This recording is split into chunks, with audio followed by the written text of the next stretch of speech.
ಬಾಯನ್ನ ಕರದೊಳು ಆತ್ಮಲಿಂಗಯ್ಯ ಭವರೋಗ ನಾಶಕ ಭಾವಲಿಂಗಯ್ಯ ಭವರೋಗ ನಾಶಕ ಭಾವಲಿಂಗಯ್ಯ ಭಾವಲಿಂಗಯ್ಯ ಪ್ರಾಣಲಿಂಗಯ್ಯ ಭಾವಲಿಂಗಯ್ಯ ಪ್ರಾಣಲಿಂಗಯ್ಯ ಬಾಯನ್ನ ಕರದೊಳು ಆತ್ಮಲಿಂಗಯ್ಯ ಆತ್ಮಲಿಂಗಯ್ಯ ಪ್ರಾಣಲಿಂಗಯ್ಯ ಆತ್ಮಲಿಂಗಯ್ಯ ಪ್ರಾಣಲಿಂಗಯ್ಯ ಆತ್ಮಲಿಂಗಯ್ಯ ನಡೆ ಚೆನ್ನ ನುಡಿ ಚೆನ್ನ ನಡೆ ಚೆನ್ನ ನುಡಿ ಚೆನ್ನ ಎಲ್ಲಿ ನೋಡಿದರೆ ಚೆನ್ನ ಎಲ್ಲಿ ನೋಡಿದರೆ ಚೆನ್ನ. ಆರಾಧ್ಯರು ವಿವಿಧ ದಾಸರು ಶ್ರೀ ಬಸವಣ್ಣನವರ ಅನುಯಾಯಿ ಆದರ್ಶಗಳ ಒಂದು ಚೇತನ ಶ್ರೀ ಶ್ರೀ ಶಿವಕುಮಾರ ಸ್ವಾಮಿಗಳ ಪಾದಪದ್ಮಗಳಲ್ಲಿ ಮನಸ್ಸ ಸಾಷ್ಟಾಂಗ ನಮಸ್ಕಾರಗಳನ್ನು ಮಾಡ್ತಾ ಉಪೇಕ್ಷಿತ ವಚನಕಾರ್ತಿಯರು ಅನ್ನುವಂಥ ಕುರಿತಾದಂತಹ ಒಂದು ವಿಷಯವನ್ನ ಮಾತಾಡಬೇಕು ಅಂದ್ಕೊಂಡಿದ್ದೀನಿ. ನಮಗಾಗಲೇ ಗೊತ್ತಿದೆ 12ನೇ ಶತಮಾನ ವಚನ ಕ್ರಾಂತಿಯ ಒಂದು ಕಾಲ. ಆ ಒಂದು ಕಾಲಘಟ್ಟದಲ್ಲಿ 12ನೇ ಶತಮಾನವನ್ನು ನಾವು ಇಡೀ ವಚನ ಸಾಹಿತ್ಯದ ಒಂದು ಅಧ್ಯಯನವನ್ನು ನೋಡ್ತಾ ಹೋದಾಗ ನಮ್ಮ ಭಾರತ ಇತಿಹಾಸದಲ್ಲಿಯೇ ಒಂದು ಅಪೂರ್ವವಾದಂತಹ ಒಂದು ಸಾಮಾಜಿಕ ಆಧ್ಯಾತ್ಮಿಕದ ಒಂದು ಆಂದೋಲನ, ಒಂದು ಮೈಲಿಗಲ್ಲು, ಒಂದು ಪರ್ವ, ಒಂದು ಕಾಲಘಟ್ಟ ಅಂತ ನಾವು ಹೇಳ್ತಾ ಹೋಗ್ತೀವಿ. ಅರಿವೇ ಗುರು ಅನ್ನುವಂಥ ಜ್ಞಾನದ ಜ್ಯೋತಿಯನ್ನ ಸಮಾಜದಲ್ಲಿ ಬಿತ್ತಿ ಸಮಾಜದಲ್ಲಿರುವಂತಹ ಡೊಂಕುಗಳನ್ನ, ಸಮಾಜದಲ್ಲಿರುವಂತಹ ಮೂಢನಂಬಿಕೆಗಳನ್ನ, ಸಮಾಜದಲ್ಲಿರುವಂತಹ ಅನಾಚಾರಗಳನ್ನ ತಿದ್ದುವಂತಹ ಕೆಲಸ ಆಗಿನ ನಮ್ಮ ಶಿವಶರಣರು ಮಾಡ್ತಾ ಹೋದ್ರು. ಒಂದ್ ಕಡೆ ಹೇಳ್ತಾ ಇರ್ತಾರೆ, ವೇದ ಶಾಸ್ತ್ರಗಳನ್ನ ನಾವು ನೋಡಿದಾಗ ಯತ್ರ ನಾರ್ಯಸ್ತು ಪೂಜ್ಯಂತೆ ರಮಂತೆ ತತ್ ದೇವತಃ ಅಂತ ಹೇಳ್ತೀವಿ. ಎಲ್ಲಿ ಸ್ತ್ರೀಯರನ್ನ ಪೂಜಿಸಲ್ಪಡುತ್ತೋ, ಸ್ತ್ರೀಯರಿಗೆ ಗೌರವವನ್ನ ನೀಡ್ತಾರೋ ಅಲ್ಲಿ ದೇವತೆಗಳು ನೆಲೆಸ್ತಾರೆ.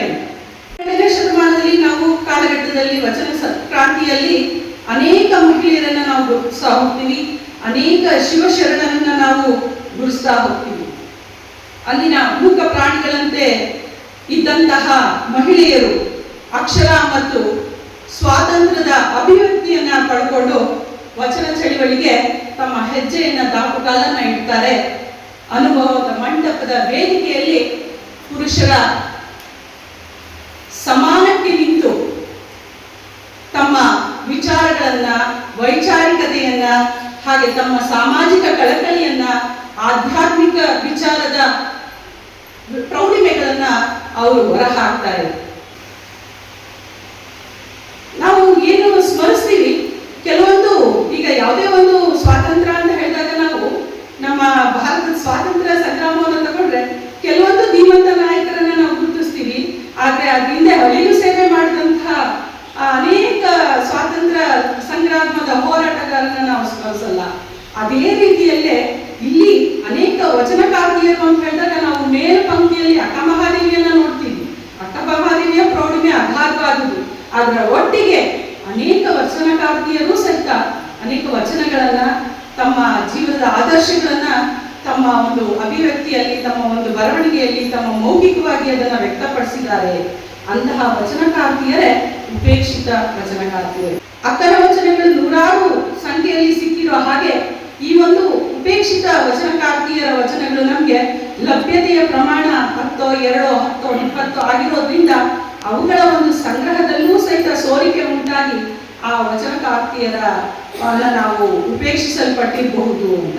ಒಂದೊಂದು ವಚನಗಳಲ್ಲೂ ಸಹಿತ ನಾವು ಒಂದೊಂದು ಸಂಶೋಧನೆಯನ್ನ, ಒಂದೊಂದು PhD ಮಾಡಬಹುದು. ಆ ರೀತಿ ಇರುವಂತಹ ವಚನಗಳೆಲ್ಲವನ್ನೂ ಸಹಿತ ಕ್ರೋಢೀಕರಿಸುವಾಗ ಈ ಉಪೇಕ್ಷಿತ ವಚನಕಾರ್ತಿಯರು ಏನಿದ್ದಾರೆ ಅವರ ವಚನಗಳನ್ನು ಸಹಿತ ಅದಕ್ಕೂ ಸಹಿತ ನಾವು ಒಂದು ಒಂದು ಸಾಮಾಜಿಕವಾಗಿ ಅದನ್ನು ಸೇರಿಸಿ ಎಲ್ಲರಿಗೂ ಅದನ್ನು ತಲುಪುವಂತೆ ಮಾಡಬೇಕು ಅನ್ನುವಂಥ ನಿಟ್ಟಿನಲ್ಲಿ ಒಂದು ಹೆಜ್ಜೆಯನ್ನ ಇಟ್ಟಿರುವಂಥದ್ದು. ಉಳಿಮೆ ಆಗಿರ್ಬೋದು, ಅವರ ಆಧ್ಯಾತ್ಮಿಕ ಉನ್ನತಿ ಆಗಿರ್ಬೋದು, ಇವೆಲ್ಲವೂ ಸಹಿತ ಅಪ್ರಮಿತವಾಗಿರುವಂಥದ್ದು. ಹಾಗಾಗಿ ಅವರ ವಚನಗಳನ್ನು ನಾವು ನೋಡಬೇಕು. ಒಂದು ಅವರ ವಚನಗಳಲ್ಲಿ ನಾವು ನೋಡುವಂತಹ ಒಂದು ವಚನಕಾರ್ತಿಯಲ್ಲಿ ನೋಡುವಂತಹ ವಚನಗಳ ಒಂದು ಮುಖ್ಯವಾದಂತಹ ಮೌಲ್ಯ ಅಂತ ಹೇಳಿದ್ರೆ ನಾವು ಹೇಳ್ತೀವಿ ವಚನಕಾರರು ಅಂತ ಹೇಳಿದಾಗ ಮಾನವೀಯ ಮೌಲ್ಯವನ್ನ ಬಿತ್ತಿದವರು ಅಂತ, ಮಾನವೀಯತೆಯ ಮೌಲ್ಯವನ್ನ ಬಿತ್ತಿದವರು. ನೆಕ್ಸ್ಟ್ ಅಂತ ಹೇಳಿದಾಗ ಕಾಯಕಕ್ಕೆ ಹೆಚ್ಚು ಮಹತ್ವವನ್ನ ಕೊಟ್ಟಂತವರು, ಭಕ್ತಿಗೆ ಹೆಚ್ಚು ಆಧರಣೆಯನ್ನ ಕೊಟ್ಟಂತವರು. ಅದರ ಒಟ್ಟಿಗೆ ಈ ಏನು ವಚನಕಾರ್ತಿಯರಿದ್ರು ಅವರು ಸ್ವಾಭಿಮಾನದ ಸಂಕೇತ ಆಗಿದ್ರು. ಹಾಗೆ ಸಂಸ್ಕೃತದ ಸೋಂಕಿಲ್ಲದೆ, ಪ್ರಾಸ ಛಂದಸ್ಸಿನ ಸೋಂಕಿಲ್ಲದೆ ಕನ್ನಡದ ಆಡು ಭಾಷೆಯಲ್ಲಿ ಸುಲಲಿತವಾಗಿ ಜನಸಾಮಾನ್ಯರಿಗೆ ಅರ್ಥವಾಗುವಂತಹ ನಿಟ್ಟಿನಲ್ಲಿ ಈ ವಚನಗಳನ್ನ ರಚನೆಯನ್ನ ಮಾಡಿದಂಥವ್ರು. ಹಾಗಾಗಿ ನಮ್ಮ ಕನ್ನಡ ಭಾಷೆಯನ್ನ ಅರಿಯುವಂಥದ್ದು ಬಹಳ ಸುಲಭವಾಗಿರುವಂಥದ್ದು. ಒಂದು ಕಡೆ ಕವಿರಾಜ ಭಾಗದಲ್ಲಿ ಹೇಳ್ತಾರೆ, ಕನ್ನಡ ಹೇಗಿದೆ ಅಂತ, ಸುಲಿದ ಬಾಳೆಯ ಹಣ್ಣಿನಂದದಿ ಅಳಿದ ಉಷ್ಣದ ಹಾಲಿನಂದದಿ ಸುಲಭವಾಗಿರುವುದು ನಮ್ಮ ಕನ್ನಡ ಭಾಷೆ ಅಂತ. ಅಂತಹ ಕನ್ನಡ ಭಾಷೆಯಲ್ಲಿ ಸುಲಲಿತವಾಗಿ ಬರೆದಿರುವಂತಹ ವಚನಗಳನ್ನ ನಾವು ಅಭ್ಯಾಸ ಮಾಡಬೇಕಾಗುತ್ತೆ, ಅವುಗಳನ್ನು ಅರ್ಥ ಮಾಡ್ಕೊಳ್ಬೇಕಾಗುತ್ತೆ ಅಂತ. ಈಗ ಅಂತಹ ಅನೇಕ ವಚನಕಾರ್ತಿಯರಲ್ಲಿ 33 ಜನ ವಚನಕಾರ್ತಿಯರು ನಮಗೆ ಉಪೇಕ್ಷಿತ ವಚನಕಾರ್ತಿಯರು ಸಿಗ್ತಾರೆ. ಅದರಲ್ಲಿ ಕೆಲವೊಂದು ವಚನಕಾರ್ತಿಯರು ಅವರ ಒಂದು ವಚನಗಳ ಬಗ್ಗೆ ಒಂದು ಸಣ್ಣ ಒಂದು ಸಂಕ್ಷಿಪ್ತವಾಗಿ ಮಾಹಿತಿಯನ್ನು ನಾವು ಪಡ್ಕೊಳ್ತಾ ಹೋಗೋಣ. ಮೊದಲನೇದಾಗಿ ಕದಿರೆ ರಮ್ಮವೇ ಅವಳ ಕಾಯಕ ನೂಲನ್ನು ತೆಗೆಯುವಂತಹ ಕಾಯಕವನ್ನ ಮಾಡುತ್ತಿದ್ದಂಥವಳು. ಹೀಗೆ ತನ್ನ ವಚನಗಳನ್ನ ಅಲ್ಲಿ ತೋರಿಸುವಂಥದ್ದು ಆಕೆಯ ಸಾಮಾಜಿಕದಲ್ಲಿ ಇದ್ದಂತಹ ಮೂಢನಂಬಿಕೆಗಳು, ಆ ಸಾಮಾಜಿಕ ಶೋಷಣೆಯನ್ನ ಎತ್ತಿ ಇಲ್ಲದಂತ ಒಬ್ಬ ಕದಿರೆ ರಮ್ಮವೇ. ಯಾಕಂದ್ರೆ ಆಗಿನ ಬಂಡಾಯದ ಧ್ವನಿ ಅಂತಲೇ ನಾವು ರಮ್ಮವನ ವಚನಗಳಲ್ಲಿ ನಾವು ಕೇಳ್ತಾ ಹೋಗ್ಬೋದು. ಆಕೆಯ ಒಂದು ವಚನವನ್ನ ನೋಡ್ತಾ ಹೋದ್ರೆ, ವೇದಕ್ಕೆ ಒಡಲ ಆಶೆ, ಶಾಸ್ತ್ರಕ್ಕೆ ಹೊಟ್ಟೆಯ ಆಶೆ, ಪುರಾಣಕ್ಕೆ ಪ್ರಾಣದ ಆಶೆ, ಈ ಮೂರಾಗಿಡಿದು ತಿರುಗುವ ಮೂಡರ ಕಂಡರೆ ಕದಿರೆ ನೂಲುವ ರಮ್ಮವೇ, ಎದ್ದು ನಿಂತು ಉಗಿ ಒಳು ನೋಡ ಕಾಮ ಜೀವ ದನದೊಡೆಯ ಅಜಗಣ್ಣ. ಅಂದ್ರೆ ಆಗಿನ ಕಾಲದಲ್ಲಿ ವೇದ ಶಾಸ್ತ್ರ ಪುರಾಣಗಳೇ ಇದ್ವು. ಅವು ಜನರಿಗೆ ಅರ್ಥವಾಗುವಂತಹ ಭಾಷೆಯಲ್ಲಿ ಇರಲಿಲ್ಲ, ಸಂಸ್ಕೃತದಲ್ಲಿ ಅದನ್ನ ಅಧ್ಯಯನ. ಆದ್ರೆ ಆಗಿನ ಜನರಿಗೆ ಆ ಸಂಸ್ಕೃತವನ್ನ ತಿಳಿದಂಥವರಿಂದ ಸಂಸ್ಕೃತವನ್ನ ಬಲ್ಲದೇ ಇರುವವರಿಗೆ ಶೋಷಣೆಗೆ ಒಳಗಾಗ್ತಾ ಇದ್ರು. ಹಾಗಾಗಿ ಅಂತ ಪಂಡಿತರನ್ನ ಕುರಿತು ವೇದ ಶಾಸ್ತ್ರ ಪುರಾಣಗಳನ್ನ ಒಂದು ಒಳ್ಳೆಯ ಮಾರ್ಗಕ್ಕೆ ಬಳಸ್ತೀರ, ಅದರಿಂದ ಹಣ ಸಂಪಾದನೆ ಮಾಡುವಂಥದ್ದು, ಅದರಿಂದ ದಲಿತರನ್ನ ಶೋಷಣೆ ಮಾಡುವಂತಹ ಒಂದು ವೃತ್ತಿಯನ್ನ, ಒಂದು ಕೆಟ್ಟ ಮಾರ್ಗವನ್ನ ಹಿಡಿದಂತಹ ಪಂಡಿತರನ್ನ ಕುರಿತು ಈ ರಮ್ಮವೇ ಈ ಒಂದು ಮಾತನ್ನ ಹೇಳ್ತಾ ಹೋಗ್ತಾಳೆ. ಹಾಗಾಗಿ ಈ ಒಂದು ಶೋಷಿತ ಸಮಾಜವನ್ನ ಆಗಿನ ಕಾಲದಲ್ಲಿ ಎದ್ದು ನಿಂತು ಒಂದು ವಿರುದ್ಧವಾಗಿ ಧ್ವನಿ ಎತ್ತೋದು ಅಂದ್ರೆ ಅಷ್ಟು ಸುಲಭವಾದ ಮಾತಲ್ಲ. ಆಕೆಯ ವಿಶ್ವಾಸಕ್ಕೆ ನಾವು ಇವತ್ತು ನಿಜವಾಗ್ಲೂ ಆಕೆಯ ಆತ್ಮವಿಶ್ವಾಸವನ್ನ ನಾವು ಮೆಚ್ಚಬೇಕಾಗುತ್ತೆ. ಯಾಕಂದ್ರೆ ಇಷ್ಟು ಸ್ವಾತಂತ್ರ್ಯ ಇದ್ದೇ ನಾವು ಇವತ್ತು ಒಂದು ಎದ್ದು ನಿಂತು ಒಂದು ಧ್ವನಿಯನ್ನು ಎತ್ತುತ್ತೀವಿ ಅಂದ್ರೆ ನಾವು ಒಂದು ಹೆಜ್ಜೆ ಹಿಂದಕ್ಕೆ ಹೋಗ್ತೀವಿ. ಆದ್ರೆ ಆಗಿನ ಒಂದು ಧೈರ್ಯವಂತ ಹೆಣ್ಣು ಮಗಳು ಈ ಒಂದು ಧ್ವನಿಯನ್ನ ಎತ್ತಿದ್ದಾಳೆ ಅಂದ್ರೆ ನಿಜವಾಗ್ಲೂ ಒಂದು ಅಭೂತಪೂರ್ವವಾಗಿರುವಂತಹ ಒಂದು ಹೆಜ್ಜೆ ಅಂತಾನೆ ಹೇಳ್ಬೋದು. ಹಾಗೆ ಮತ್ತೊಂದು ಕಡೆ ಆಕೆಯ ಉದ್ದೇಶ ಏನು ಅಂತ ಹೇಳಿದ್ರೆ, ಶೋಷಣೆ ಮತ್ತು ಸಮಾಜ, ಒಂದು ಶೋಷಣೆಯ ಮುಕ್ತ ಸಮಾಜವನ್ನ ಕಟ್ಟಬೇಕು ಅಂತ. ಬಸವಣ್ಣವರು ಹಾಕೊಟ್ಟಂತೆ ಸಮಾನತೆಯ ಸಮಾಜದ ಒಂದು ಅಡಿಯಲ್ಲಿ ಶೋಷಣೆಯ ಮುಕ್ತ ಸಮಾಜ. ಯಾಕಂದ್ರೆ ಶೋಷಣೆಗೆ ಒಳಪಟ್ಟು ಅವರ ಒಂದು ಏನಾಗಿರುತ್ತೆ, ಮನಸ್ಸು ಕುಗ್ಗು ಹೋಗಿರುತ್ತೆ. ಅಂತಹ ಒಂದು ಶೋಷಣೆಯ ವಿರುದ್ಧದ ಧ್ವನಿಯನ್ನ ಎತ್ತವರು ಈ ಒಂದು ರಮ್ಮವೇ ಅಂತ ಹೇಳ್ಬೋದು. ಮತ್ತೊಂದು ಕಡೆ ಭಕ್ತಿಯನ್ನ ಕುರಿತು ರಮ್ಮವೇ ಒಂದು ಮಾತನ್ನ ಹೇಳ್ತಾರೆ. ಭಕ್ತಿ ಅನ್ನೋದು ಹೇಗಿರ್ಬೇಕು ಅಂತ, ಅಡವಿಯೊಳಗಣ ಕರಡಿ ನೋಡ, ಮಡವಿಯೊಳಗಣ ಮೊಸಳೆ ನೋಡ, ಹಿಡಿದಡೆ ಬಿಡಲು ಬಸವಣ್ಣನ ಭಕ್ತಿ, ಕಡಿ ಹುಲಿಯಪ್ಪುದು ಹುಲಿಯಂತಿಪ್ಪುದು ನೋಡ ಅಂತ. ಅಂದ್ರೆ ಹೇಗೆ ಅಡವಿಯೊಳಗೆ ಒಂದು ಕಾಡಿನೊಳಗೆ ಕರಡಿ ಹಿಡ್ಕೊಂಡ್ರೆ ಬಿಡಲ್ವೋ, ಹಾಗೆ ಒಂದು ಮೊಸಳೆ ಒಂದು ಜೀವಿಯನ್ನ ಹಿಡ್ಕೊಂಡ್ರೆ ಅದನ್ನು ಬಿಡಲ್ವೋ, ಹಾಗೆ ಬಸವಣ್ಣನ ಭಕ್ತಿ. ಒಂದು ಸರಿ ಬಸವಣ್ಣನ ಪಾದಕ್ಕೆ, ಒಂದು ಸರಿ ಬಸವಣ್ಣನ ಒಂದು ಭಾವಕ್ಕೆ, ಬಸವಣ್ಣನ ಒಂದು ಭಕ್ತಿಗೆ ನಾವು ಶರಣಾಗತಿಯಾದ್ವಿ ಅಂತ ಹೇಳಿದ್ರೆ ಅದು ಯಾವುದೇ ಕಾರಣಕ್ಕೂ ನಮ್ಮನ್ನ ಅಷ್ಟು ಸುಲಭವಾಗಿ ಬಿಡಲ್ಲ. ಹುಲಿಯ ಬಾಯಿಂದ ಹೇಗೆ ನಾವು ಹೊರಬರಲಿಕ್ಕೆ ಸಾಧ್ಯ ಇಲ್ವೋ ಹಾಗೆ ಬಸವಣ್ಣನ ಭಕ್ತಿ ಅನ್ನುವಂಥದ್ದು. ಬಸವಣ್ಣವರ ಕಾಲಘಟ್ಟ 12ನೇ ಶತಮಾನ. ಆದ್ರೆ ಇವತ್ತೂ ಸಹಿತ ನಾವು ಬಸವಣ್ಣನವರು ಅಂತ ಹೇಳಿದಾಗ, ಅವರ ಆದರ್ಶಗಳನ್ನ ನೆನೆಸ್ಕೊಂಡಾಗ ಒಂದು ಕ್ಷಣ ನಮ್ಮ ಮೈ ರೋಮಾಂಚನವಾಗುತ್ತೆ. ನಾವು ಯಾವುದೋ ಒಂದು ಭಾವಾಲೋಕದ ವಚನಕಾರ್ತಿ ಸಂಘವೇ ಮೂಲತಃ ಗಣಿಕಾಕೃತಿಯನ್ನ ಮಾಡ್ತಿದ್ದಂಥವರು, ಸಮಾಜದ ಅತ್ಯಂತ ಕೆಳಮಟ್ಟದ ಒಂದು ಅಸ್ಪೃಶ್ಯತ ಒಂದು ಕುಟುಂಬದವರು. ಆದ್ರೆ ವೃತ್ತಿ ಯಾವುದಾದ್ರೂ ಸಹಿತ ಭಕ್ತಿಗೆ ಅದು ಅಡ್ಡಿ ಇಲ್ಲ ಅನ್ನುವಂಥದ್ದು. ಹಾಗಾಗಿ ಸಂಗವ ಅನುಭವ ಮಂಟಪದ ಶಿವಶರಣರ ಸಂಪರ್ಕಕ್ಕೆ ಬಂದಾಗ ತನ್ನ ಬದುಕನ್ನ ಪಾವನಗೊಳಿಸಿಕೊಂಡೇನಯ್ಯ ನಾನು ಅನ್ನುವಂಥದ್ದನ್ನ ಒಂದು ವಚನದಲ್ಲಿ ಅದ್ಭುತವಾಗಿ ಹೇಳುವಂಥದ್ದು. ತನ್ನ ವೃತ್ತಿಯ ಹಿನ್ನೆಲೆಯನ್ನೇ ಇಟ್ಕೊಂಡು ಸಮಾಜದಲ್ಲಿ ನಡೆಯುವಂತಹ ಆಗಿನ ಏನು ಹಾಗೆ ಹೇಳಿದ್ವಿ, ಪುರುಷ ಪ್ರಧಾನ ಸಮಾಜದ ಬೂಟಾಟಿಕೆಗಳು, ಹೆಣ್ಣಿಗಳ ಹೆಣ್ಣಿನ ಮೇಲೆ ಆಗ್ತಿದ್ದಂತಹ ದೌರ್ಜನ್ಯಗಳು, ಇವುಗಳನ್ನ ನಿಷ್ಠುರವಾಗಿ ತಿಳಿಸಿದಂಥವರು ಸಂಘವೇ. ಹಾಗೆ ಮತ್ತೊಬ್ಬ ವಚನಕಾರ್ತಿ ಆಯ್ದಕ್ಕಿ ಲಕ್ಕಮ್ಮ ಮತ್ತು ಮಾರಯ್ಯ ದಂಪತಿಗಳು. ಇವರನ್ನ ನಾವು ನಮ್ಮ ಶರಣ ಸಾಹಿತ್ಯದಲ್ಲೇ ಆದರ್ಶ ದಂಪತಿಗಳು ಅಂತ ಹೇಳಿ ಕರಿತೀವಿ. ಯಾಕಪ್ಪ ಅಂತ ಹೇಳಿದ್ರೆ ಕಾಯಕ ಯೋಗಿಗಳವರು, ಕಾಯಕವನ್ನೇ ಮಾಡ್ತಾ ತಮ್ಮ ಜೀವನವನ್ನ ತೆಗೆದಂಥವ್ರು. ಕಾಯಕ ಅಂತ ಹೇಳಿದಾಗ ಅವರು ಮಾಡ್ತಿದ್ದಂಥದ್ದು ಕಲ್ಯಾಣದಲ್ಲಿ ಬಿದ್ದಂತಹ ಅಕ್ಕಿಯನ್ನು ಆಯ್ದು ತಂದು ಅದನ್ನ ಕೂಡಿಸಿ ತಮ್ಮ ಕಾಯಕವನ್ನ ಮಾಡಿ ಮತ್ತೆ ಅದನ್ನ ದಾಸೋಹಕ್ಕೂ ಸಹಿತ ಬಳಸ್ತಿದ್ದಂಥವರು ಮಾರಯ್ಯ ಮತ್ತು ಲಕ್ಕಮ್ಮ ದಂಪತಿಗಳು. ಅವರ ಒಂದು ವಚನಗಳನ್ನ ನಾವು ನೋಡ್ತಾ ಹೋದ್ರೆ, ಕಾಯಕದಲ್ಲಿ ನಿರತರಾದರೆ ಗುರುವ ದರ್ಶನವಾದರೂ ಮರೆಯಬೇಕು, ಲಿಂಗ ಪೂಜೆಯಾದರೂ ಮರೆಯಬೇಕು, ಜಂಗಮ ಮುಂದಿದ್ದರೂ ಹಂಗು ಹರಿಯಬೇಕು, ಕಾಯಕವೇ ಕೈಲಾಸವಾದ ಕಾರಣ ಅಮರೇಶ್ವರ ಲಿಂಗ ಮುಕ್ತಿ ಪ್ರಿಯ ಮಾರಯ್ಯ ಪ್ರಿಯ ಸದುಪದೇಶ ಗುರು ಪ್ರಸನ್ನ ಪ್ರಭುವೇ ಅಂತ. ನಾವು ಕಾಯಕದ ಒಂದಕ್ಕೆ ಮತ್ತೊಂದು ಭಾಷೆಯನ್ನು ಬರೆದವರು ಆಯ್ದಕ್ಕಿ ಲಕ್ಕಮ್ಮ ಮತ್ತು ಮಾರಯ್ಯ ದಂಪತಿಗಳು ಅಂತ ಹೇಳಿದ್ರೆ ತಪ್ಪಾಗಲಿಕ್ಕಿಲ್ಲ. ನಾವು ಕಾಯಕ ಮಾಡ್ತಿದ್ದೀವಿ, ನಮ್ಗೆ ಏನೇ ಕೆಲಸ ಇರ್ಬೋದು, ಯಾವುದೇ ಕಾಯಕ ಕೀಳಲ್ಲ ಮೇಲಲ್ಲ, ಆದ್ರೆ ಆ ಕಾಯಕದಲ್ಲಿ ನಾವು ನಿರತರಾಗಿದ್ದೀವಿ ಅಂತ ಹೇಳಿದ್ರೆ ಗುರು ಬಂದರೂ ಅದನ್ನು ಮರಿಬೇಕು, ಲಿಂಗ ಪೂಜೆಯಾದರೂ ಮರಿಬೇಕು, ಹಾಗೆ ಜಂಗಮ ಬಂದರೂ ಸಹಿತ ಅದರ ಹಂಗು ಹರಿದು ನಮ್ಮ ಕಾಯಕವನ್ನ ಶ್ರದ್ಧಾ ಭಕ್ತಿಯಿಂದ ನೆರವೇರಿಸಬೇಕು ಅನ್ನುವಂಥದ್ದು ಆ ಕಾಯಕದ ಮಹತ್ವವನ್ನು ತಿಳಿಸ್ಕೊಟ್ಟಂಥವ್ರು. ಅದರ ಜೊತೆಗೆ ದಾಸೋಹ ತತ್ವವನ್ನ ತಾವು ತಂದು ಆಯ್ದು ತಂತಹ ಅಕ್ಕಿಯಲ್ಲಿ ಒಂದು ಕಡು ಬಡತನದ ಜೀವನ, ಬಿದ್ದಂತಹ ಮೂಟೆ ಕಟ್ಟುವಾಗ, ಕೇರುವಾಗ, ತುಂಬುವಾಗ ಬಿದ್ದಂತಹ ಅಕ್ಕಿಗಳನ್ನು ಆಯ್ದು ತಂದು ತಮ್ಮ ಜೀವನವನ್ನು ನಡೆಸಿ ಅದರಲ್ಲಿಯೇ ಸಹಿತ ಉಳಿದದನ್ನ ದಾಸೋಹಕ್ಕಾಗಿಯೂ ಸಹಿತ ವಿನಿಯೋಗಿಸಿದಂತಹ ದಂಪತಿಗಳು ಈ ಆಯ್ದಕ್ಕಿ ಲಕ್ಕಮ್ಮ ಮತ್ತು ಮಾರಯ್ಯ ದಂಪತಿಗಳು. ಅವರ ಒಂದು ಜೀವನದ ಒಂದು ಪ್ರಸಂಗವನ್ನು ನಾವು ನೋಡ್ತಾ ಹೋದ್ರೆ, ಲಕ್ಕಮ್ಮ ಬರೀ ಮಾರಯ್ಯನ ಹೆಂಡತಿ ಆಗಿರಲಿಲ್ಲ, ಶರಣ ಮಾರಯ್ಯನ ಗುರುವಿನಂತಿದ್ರು. ಮಾರಯ್ಯನವರು ಆಧ್ಯಾತ್ಮಿಕ ವಿಚಾರದಲ್ಲಿ ಒಂಚೂರು ಏನಾದ್ರೂ ಹೇಳೋದ್ರೆ, ಒಂಚೂರು ಪಕ್ಕಕ್ಕೆ ಸರಿದ್ರೆ ಅವರನ್ನ ಒಂದು ಸರಿದಾರಿಗೆ ತಂದು ಆಧ್ಯಾತ್ಮಿಕ ವಿಚಾರದಲ್ಲಿ ತಿದ್ದುವಂತಹ ಒಬ್ಬ ಗುರು ಆಗಿದ್ರು. ಒಬ್ಬ ಹೆಣ್ಣು ಮಗಳು ತಾಯಿಯಾಗಿ, ತಂಗಿಯಾಗಿ, ಹೆಂಡತಿಗೆ ಎಲ್ಲ ಕರ್ತವ್ಯವನ್ನು ನಿರ್ವಹಿಸ್ತಾರೆ ಅನ್ನುವಂಥದ್ದು. ಹಾಗಾಗಿ ಅದೇ ತರಹ ಇವರು ಒಬ್ಬ ಗುರುವಾಗಿಯೂ ಸಹಿತ ಈ ಮಾರಯ್ಯವರನ್ನ ತಿದ್ದುವಂತಹ ಕೆಲಸವನ್ನ ಮಾಡಿದ್ರು. ಒಂದು ಪ್ರಸಂಗವನ್ನ ನಾನು ನಿಮ್ಮೆಲ್ಲ ಹೇಳಕ್ಕೆ ಇಷ್ಟಪಡ್ತೀನಿ.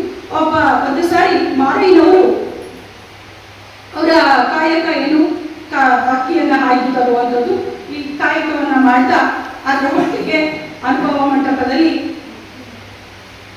ಅನುಭವಿಗಳು ಶರಣರ ಜೊತೆಗೂಡಿ ಅನೇಕ ವಿಚಾರಗಳನ್ನ ಒಂದು ಸಂವಹನ ಮಾಡುವಂಥದ್ದು, ಹಂಚಿಕೊಳ್ಳುವಂತಹ ಒಂದು ಇದರಲ್ಲಿ ತಮ್ಮ ಸಮಯವನ್ನು ಕಳೀತಾ ಇದ್ರು.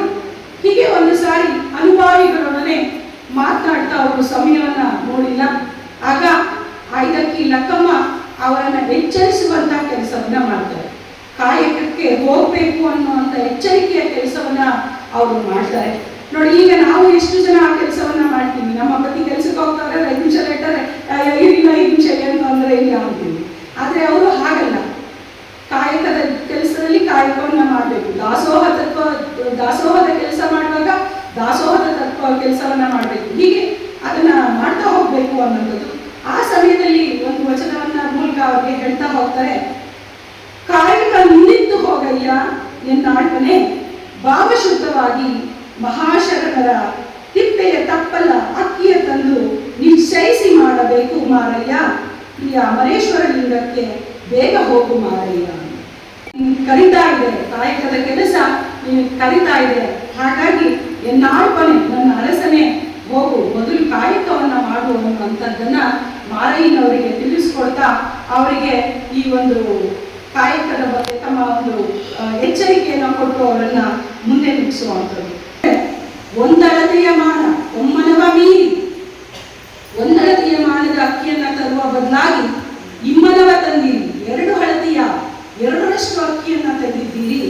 ಇದು ನಿಮ್ಮ ಮನವೋ, ಇದು ನಿಮ್ಮ ಆಸೆಯೋ, ಅಥವಾ ಬಸವಣ್ಣನ ಅನುಮಾನದ ಚಿತ್ತವೋ? ಬಸವಣ್ಣ ನಿಮ್ಮನ್ನ ಪರೀಕ್ಷಿಸಲಿಕ್ಕೋಸ್ಕರ ಇದರ ಪರೀಕ್ಷೆಯನ್ನು ನಿಮಗೆ ಒಡ್ಡಿರುವನೋ? ಆದ್ರೆ ಈ ಮಾತು ಅಂದ್ರೆ ನೀವು ತಂದಿರುವಂತಹದ್ದು ಆ ಮಾರಯ್ಯ ಪ್ರಿಯ ಅಮರೇಶ್ವರ ಲಿಂಗಕ್ಕೆ ಒಲ್ಲದ ಬೋನ, ಲಿಂಗಕ್ಕೆ ಮೆಚ್ಚದ ಕೆಲಸ. ಹಾಗಾಗಿ ಇದನ್ನ ಮೊದಲು ತೆಗೆದುಕೊಂಡು ಹೋಗಿ ಸುರುದಿ ಬನ್ನಿ ಮಾರಯ್ಯ ಅಂತ ಅವರನ್ನ ತಿದ್ದುವಂತಹ ಕೆಲಸವನ್ನ ಲಕ್ಕಮ್ಮನವರು ಮಾಡ್ತಾರೆ. ಅಂತಹ ಒಂದು ಕೆಲಸವನ್ನ ಮಾಡಿ ತಮ್ಮ ಪತಿಯನ್ನ ತಿದ್ದಿದ್ದಂಥದ್ದು. ಆಸೆ ಎಂಬುದು ದಾಸಿ ಸದ್ಗುಣಕ್ಕೆ, ಆಸೆ ಎಂಬುದು ಅರಸಿಂಗಲ್ಲದೆ ಶಿವಭಕ್ತರಿಗುಂಟೆ ಅಯ್ಯ, ರೋಷವೆಂಬುದು ಯಮದೂತರಿಗಲ್ಲದೆ ಅಜಾತರಿಗುಂಟೆ ಅಯ್ಯ. ಈ ಸಕ್ಕಿ ಆಸೆ ನಿಮಗೇಕೆ, ಈಶ್ವರನೊಬ್ಬ ಮಾರಯ್ಯ ಪ್ರಿಯ ಅಮರೇಶ್ವರನಿಂದ. ಆಸೆ ಅರಸಿಂಗಲ್ಲದೆ ನಮ್ಮಂತಹ ಶಿವಭಕ್ತರಿಗೆ ಉಂಟೆ. ಹಾಗಾಗಿ ಶಿವಭಕ್ತರಿಗೆ ಆಸೆ ಅನ್ನೋದು ಇರಲ್ಲ. ಹಾಗೆ ರೋಷವೆಂಬುದು ಯಮದೂತರಿಗಲ್ಲದೆ ಅಜಾತರಿಗೆ ಉಂಟೆ. ಎಲ್ಲವನ್ನೂ ಸಹಿತ ಒಂದೇ ರೀತಿಯಲ್ಲಿ ಕಾಣುವಂತಹ ಘಟನೆ. ಶಿವಸ್ವರೂಪಿಯಾದಂತಹ ಜಂಗಮ ರೂಪದಲ್ಲಿ ಶಿವಸ್ವರೂಪಿಯಾಗಿ ಭಿಕ್ಷೆಗೆ ಮನೆಯ ಹತ್ರ ಲಕ್ಕಮ್ಮನನ್ನ ಮನೆಯ ಹತ್ರ ಬರ್ತಾರೆ. ಲಕ್ಕಮ್ಮ ಅವರಿಗೆ ತನ್ನಲ್ಲಿದ್ದಂತಹ ಕಾಳನ್ನ ಭಿಕ್ಷೆಯಾಗಿ ನೀಡ್ತಾರೆ. ನಂತರ ಅದೇ ಸಂದರ್ಭದಲ್ಲಿ ಆ ಒಂದು ಜಂಗಮರಿಗೆ ವಿಪರೀತವಾದಂತಹ ಚಳಿ ನಡುಕ ಉಂಟಾಗುತ್ತೆ. ಆಗ ಆ ಜಂಗಮರು ಆಕೆಯನ್ನ ಕೇಳ್ತಾರೆ, ಯಾವ್ದಾದ್ರು ಒಂದು ಹೊದಿಕೆ ಇದ್ದರೆ ಕೊಡಿ ಅಂತ ಕೇಳ್ತಾರೆ. ಆಗ ಮನೆಯಲ್ಲಿ ಯಾವುದೇ ರೀತಿಯಾದಂತಹ ಹೊದಿಕೆ ಬಟ್ಟೆ ಯಾವುದೂ ಇರಲ್ಲ. ಹಾಗೆ ಆವಾಗ ಲಕ್ಕಮ್ಮ ಏನು ಮಾಡ್ತಾರೆ, ತಮ್ಮ ಅರ್ಧ ಸೀರೆಯನ್ನ ಅರಿದು ಆ ಒಂದು ಜಂಗಮರಿಗೆ ಕೊಡ್ತಾರೆ. ಆದರೂ ಸಹಿತ ಅವರಿಗೆ ಆ ಒಂದು ಚಳಿಯ ನಡುಕ ಕಡಿಮೆ ಆಗೋದೇ ಇಲ್ಲ.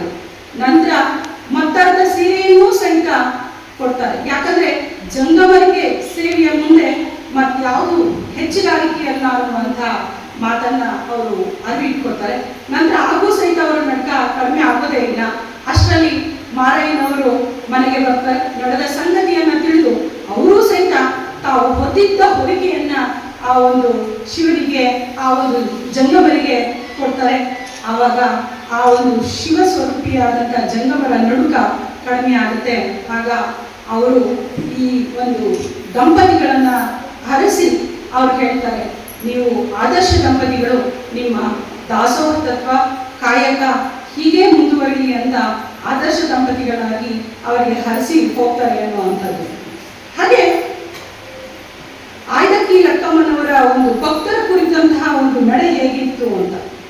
ಗರ್ವದಿಂದ ಮಾಡುವ ಭಕ್ತಿ ದ್ರವ್ಯದ ಕೇಡು, ನಡೆಯಿಲ್ಲದ ನುಡಿ ಅರಿವಿಂಗೆ ಹಾನಿ, ಕೊಡದೆ ತ್ಯಾಗಿ ಎನಿಸಿಕೊಂಬುದು ಮುಡಿಯಿಲ್ಲದ ಶೃಂಗಾರ, ದೃಢವಿಲ್ಲದ ಭಕ್ತಿ ಅಡಿ ಸಿಡಿದ ಕುಂಭದಲ್ಲಿ ಸುಜನವ ತುಂಬಿದಂತೆ ಮಾರಯ್ಯ ಪ್ರಿಯ ಅಮರೇಶ್ವರ ಲಿಂಗವ ಮುಟ್ಟದ ಭಕ್ತಿ. ಗರ್ವದಿಂದ ಏನೇ ನಾವು ಕೆಲಸ ಮಾಡಿದ್ರೆ ನನ್ನ ಹತ್ರ ಇದೆ, ನಾನು ಮಾಡ್ತೀನಿ, ನನ್ನ ಕೈಲಾಗುತ್ತೆ ಅನ್ನುವಂಥ ಗರ್ವಪಟ್ಟು ನಾವು ಯಾವುದೇ ಕೆಲಸವನ್ನ ಮಾಡಿದ್ರೆ ಅದು ಕೇಡನ್ನೇ ಉಂಟು ಮಾಡುವಂಥದ್ದು. ನಡೆಯಿಲ್ಲದ ನುಡಿ, ನಾವು ಏನು ನಡೀತೀವಿ ಅದನ್ನ ನುಡಿಬೇಕು, ಏನು ನುಡಿತೀವಿ ಹಾಗೆ ನಡ್ಕೋಬೇಕು. ನಡೆಯಿಲ್ಲದ ನುಡಿ ಅರಿವಿಂಗೆ ಹಾನಿ, ಒಂದು ಜ್ಞಾನ ಅವರ ಭಕ್ತಿಗೆ ಹಾನಿಯನ್ನು ಉಂಟು ಮಾಡುವಂಥದ್ದು. ಕೊಡದ ತ್ಯಾಗಿ ಬಿಡಿಸಿಕೊಂಬುದು ಮುಡಿಯಿಲ್ಲದ ಶೃಂಗಾರ. ಕೊಡದೆ ಸುಮ್ಮನೆ ಒಂದು ಕಾಟಾಚಾರಕ್ಕೆ, ಬೂಟಾಟಕ್ಕೆ, ಆಡಂಬರಕ್ಕೆ ನಾವು ಒತ್ತನ್ನು ಕೊಡುವಂಥದ್ದು ಮುಡಿಯಿಲ್ಲದ ಶೃಂಗಾರದಂತೆ ದೃಢವಿಲ್ಲದ ಭಕ್ತಿ. ಯಾವುದೇ ಒಂದು ದೇವರನ್ನ ನಂಬಿ ಆ ದೇವರ ಮೇಲೆ ದೃಢವಾದಂಥ ಅಚಲವಾದಂಥ ಭಕ್ತಿ ಇಲ್ಲ ಅಂತ ಹೇಳಿದ್ರೆ ಅಡಿ ಸಿಡಿದ ಕುಂಭದಲ್ಲಿ ಏನು ತೂತು ಬಿದ್ದಾಗ ಎಷ್ಟೇ ನೀರನ್ನು ತುಂಬಿದ್ರೂ ಸಹಿತ ಅದು ಹೇಗೆ ಅಲ್ಲಿ ಸದೃಢವಾಗಿ ನಿಲ್ಲೋದಿಲ್ವೋ ಹಾಗೆ ಆ ಭಕ್ತಿಯೂ ಸಹ ಸದೃಢತೆಯನ್ನ ಕಾಣೋದಿಲ್ಲ. ಆಗ ಈ ಒಂದು ಅಮರೇಶ್ವರ ಲಿಂಗವನ್ನು ನಾವು ಮುಕ್ತಿಯನ್ನ ಕಾಣಲಿಕ್ಕೆ ಸಾಧ್ಯ ಇಲ್ಲ ಅನ್ನುವಂಥ ಮಾತನ್ನ ತಮ್ಮ ವಚನಗಳಲ್ಲಿ ಹೇಳ್ತಾ ಹೋಗ್ತಾರೆ. ನಾವು ಗುರುತಿಸಲ್ಪಡುವಂತಹ ಮತ್ತೊಬ್ಬ ಶರಣೆ ಸತ್ಯದ ಸತ್ಯಕ್ಕ ಅಂತ ಹೇಳ್ತೀವಿ.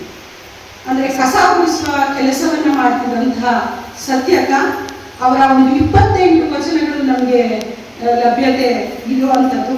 ಶ್ರಮದ ಸಂಸ್ಕೃತಿಯ ಪ್ರತೀಕ ಸತ್ಯಕ್ಕ. ಕಸವನ್ನೇ ಗುಡಿಸ್ತಾ ಅದರಲ್ಲೇ ಆತ್ಮತೃಪ್ತಿಯನ್ನ ಪಡೆದು ಅದರಲ್ಲೇ ಶಿವನನ್ನ ಕಾಣುವಂತಹ ಸತ್ಯಕ್ಕ ಏಕದೇವತಾ ನಿಷ್ಠೆಯನ್ನು ಹೊಂದಿರುವಂಥವ್ರು, ಒಂದೇ ದೇವರನ್ನ ಪೂಜಿಸುವಂಥವ್ರು. ಒಂದು ಸಾರಿ ಸತ್ಯಕ್ಕನ ಮನೆ ಮುಂದೆ ಒಬ್ಬ ಭಿಕ್ಷುಕರು ಬರ್ತಾರೆ. ಭಿಕ್ಷುಕರಿಗೆ ಮರದಲ್ಲಿ ಕಾಳನ್ನು ಹಾಕ್ತಾ ಇರುವಂತ ಒಂದು ಸಂದರ್ಭ. ಹಾಕುವಂತ ಸಂದರ್ಭದಲ್ಲಿ ಒಂದು ಕಾಡು ಕೆಳಗೆ ಜಾರಿ ಬಿದ್ದಂತಹ ಸಂದರ್ಭದಲ್ಲಿ ಹರಿಯಿಂದ ಹರಿಯುವ ಕಾಡು ನೆಲಕ್ಕೆ ಬಿತ್ತು ಅನ್ನುವಂತಹ ಒಂದು ಪದದ ಉಚ್ಚಾರಣೆ ಆ ಜನಗಳಿಂದ ಒಂದು ಆ ಭಿಕ್ಷುಕರಿಂದ ಮೂಡಿ ಬರುವಂಥದ್ದು. ಅದನ್ನು ಕೇಳುವಂತ ಸತ್ಯಕ್ಕನಿಗೆ, ಯಾಕೆಂದ್ರೆ ಅವರು ಶಿವನನ್ನ ಏಕದೇವತಾ ನಿಷ್ಠೆಯಾಗಿ ಪೂಜಿಸಲ್ಪಟ್ಟಿರುವಂಥವ್ರು, ಹಾಗಾಗಿ ಹರಿ ಅನ್ನುವಂಥ ಶಬ್ದವನ್ನ ಕೇಳಿದಾಗ ಅವರು ಸ್ವಲ್ಪ ಗಲಿಬಿಲಿ ಉಂಟಾಗ್ತಾರೆ. ಅವ್ರಿಗೆ ಒಂದು ಒಂದು ದೇವತಾ ಉಪಾಸನೆಗೆ ಅವರಿಗೆ ಅಡ್ಡಿ ಉಂಟಾಗುತ್ತೆ. ಅವಾಗ ಅವರು ಸ್ವಲ್ಪ ಒಂದು ವಿಚಾರದಲ್ಲಿ ಅವರು ತಮ್ಮ ಮುಂದಿದ್ದವರಿಗೆ ಹೊಡೆಯುವಂಥ ಪರಿಸ್ಥಿತಿಗೆ ಹೋಗ್ತಾರೆ ಅನ್ನುವಂಥದ್ದು. ಆಡಂಬರಕ್ಕೆ ಹೆಚ್ಚು ಒತ್ತನ್ನು ಕೊಡದೇ ಇರುವಂಥವ್ರು ಸತ್ಯಕ್ಕ. ಭಕ್ತಿಗೆ ಕಾಯಕಕ್ಕೆ ಶ್ರಮಕ್ಕೆ ಹೆಚ್ಚಿನ ಪ್ರಾಧಾನ್ಯತೆಯನ್ನು ಕೊಡ್ತವ್ರು. ಆ ಆಡಂಬರದ ಭಕ್ತಿಯನ್ನು ಕುರಿತು ಒಂದು ಕಡೆ ಹೇಳ್ತಾರೆ, ಅರ್ಚನೆ ಪೂಜನೆ ನೇಮವಲ್ಲ, ಮಂತ್ರ ತಂತ್ರ ನೇಮವಲ್ಲ, ಧೂಪ ದೀಪಾರತಿ ನೇಮವಲ್ಲ, ಪರಧನ ಪರಸ್ತ್ರೀ ಪರದೈವಗಳಿಗೆ ಎರಗದಿದ್ದರೆ ನೇಮ ಸಮುಜಕೇಶ್ವರನಲ್ಲಿ ಇವು ಕಾಣಿರಣ್ಣ ನಿತ್ಯ ನೇಮ. ಅಂದ್ರೆ ಪೂಜೆ ಭಕ್ತಿ ಬಹಳ ಮುಖ್ಯವಾಗಿರುವಂಥದ್ದು. ಅರ್ಚನೆ, ಪೂಜೆ, ಧೂಪ ದೀಪ ಆರತಿ ಇವೆಲ್ಲವೂ ಸಹಿತ ಬಾಹ್ಯ ಆಡಂಬರಗಳು. ಹೇಗೆ ಅಂತರಂಗ ಶುದ್ಧಿ ಬೇಕು ಅಂತ ಹೇಳ್ತೀವೋ ಅಂತರಂಗ ಶುದ್ಧಿ ಹಾಗೆ ಮನಸ ಒಂದು ಭಕ್ತಿಯನ್ನ ಇಟ್ಕೊಂಡಾಗ ಮಾತ್ರ ಯಾವುದೇ ಪೂಜೆ ಆಗಲಿ ಅದು ಫಲ ಕೊಡಲಿಕ್ಕೆ ಸಾಧ್ಯ ಆಗುತ್ತೆ. ಹಾಗಾಗಿ ಅಂತರಂಗದ ಶುದ್ಧಿಗೆ ಒತ್ತನ್ನು ಕೊಟ್ಟಂಥವ್ರು, ಹಾಗೆ ಏಕದೈವದ ಆರಾಧನೆಯನ್ನ ಮಾಡಿದಂಥವ್ರು ಸತ್ಯಕ್ಕನವರು ಅಂತ.